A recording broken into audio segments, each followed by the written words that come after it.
in 2007, one of my sales reps came about and basically asked if he knew I'd been interested in doing education.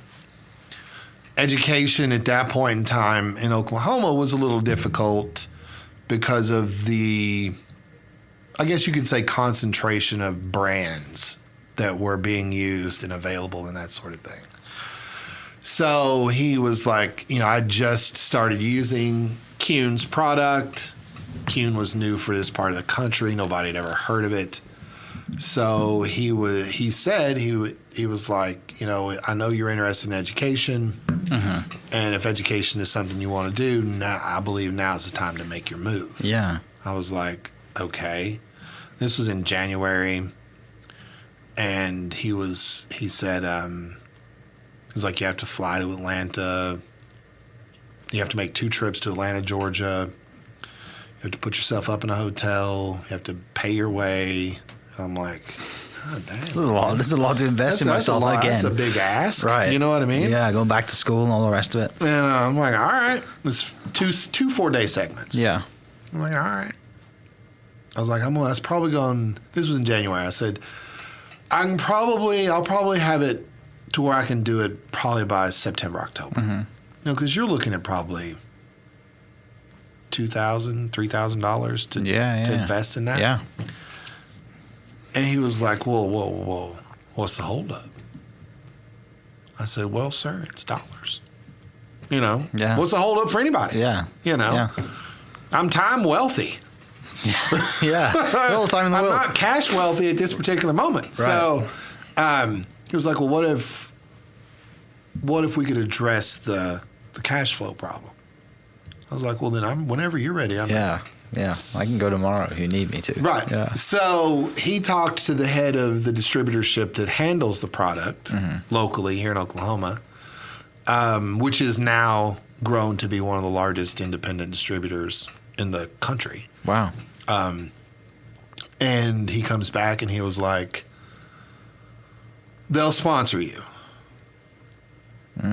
But, you kind of have to make a promise of, staying with it for a couple of years, that sort of thing, or you're going to have to, pay some dollars back. And I was like, that's not a problem, So I hit the ground running.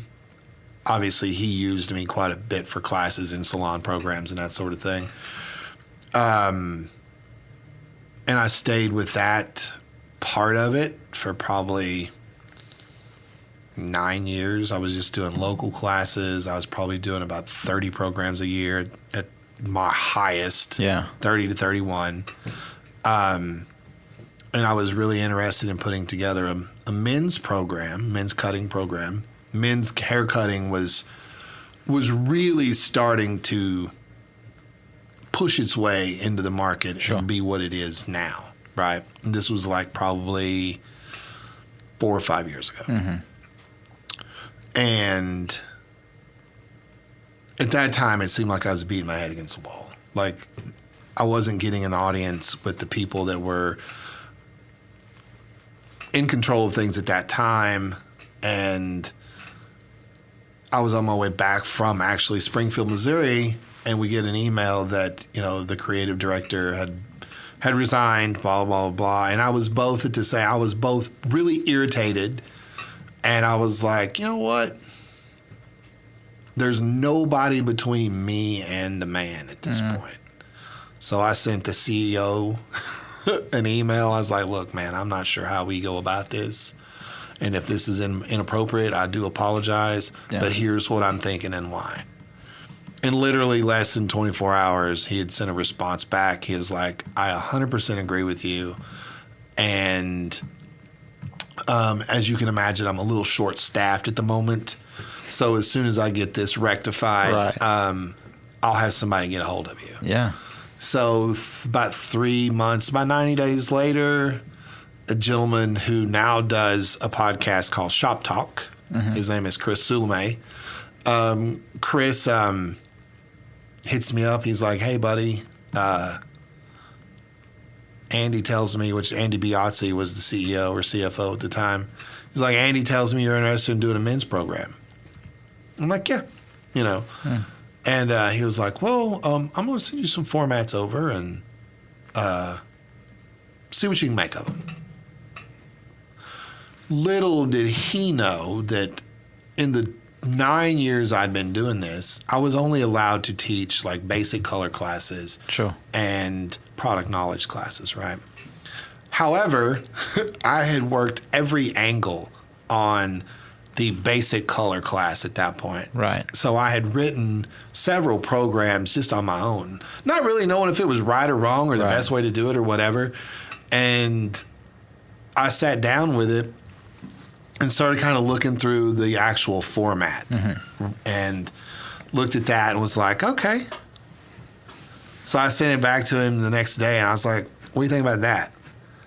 And he was like, oh, okay. So can you put those cuts, can you do those on a mannequin head and send me the pictures? I'm like, yeah, sure. No big deal. So that's kind of how that got into play. And then, I now am I'm the creative design ambassador for Keune North America. I'm one of 3 salaried artists. Most of the other artists are either on some sort of retainer or they're 1099, that sort of deal. Yeah, project-based kind of thing. Right. Project-based, fee-based, if you will. And I got brought on as a salaried corporate employee in 2019, February of 2019. And one of my, the main thing I do currently is I'm a part of the new hire training team. I'm a part of their show team. I'm a part of their academy team. And I work with the technical ambassador and the senior creative design ambassador, as well as the VP of education and shows, to produce content. Wow. For, the field. Yeah. Sometimes social media. We've been really doing a lot of, social media content production at this point. Because it's endless, isn't it? It's never ending. I mean, it's never ending. Produce enough. The options, the possibilities, the ways it can be done is just, I would have never imagined in March of 2020 what could be done with InShot. With, the on your phone video editing program. So, and being able to shoot most of your content from your phone. I mean, I've invested in a mid to low level, like digital webcam type thing now. But I mean, we've done most of what we've done up to now with our phones and whatnot. Yeah. So, but, that's kind of the hair part of it, moving into, working with Keune and that sort of thing. So,